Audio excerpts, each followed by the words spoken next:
धड़कनों की राह में खामोशी का सहरा है। याद का तूफान भी बदल के अंदर ठहरा है। चाँद की किरणों ने पूछा, क्यों उदास है तू?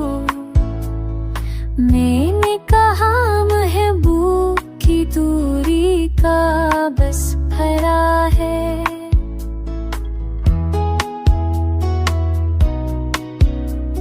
हंसी के लम्हे बिछड़ कर खाक में मिल गए। अब तो हर मुस्कान पे हमका साए गहरा है। आँखों के आईने में ख्वाब बहते गए। वक्त का हर वार जैसे सीने खंजर उतरा है।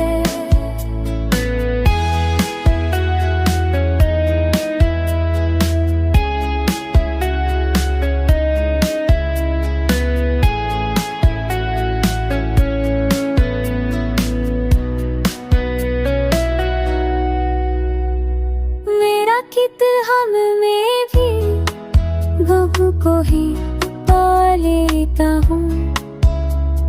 यही मेरा मुकद्दर है, यही मेरा सहारा है। आँखों के मिनहा कोई तगे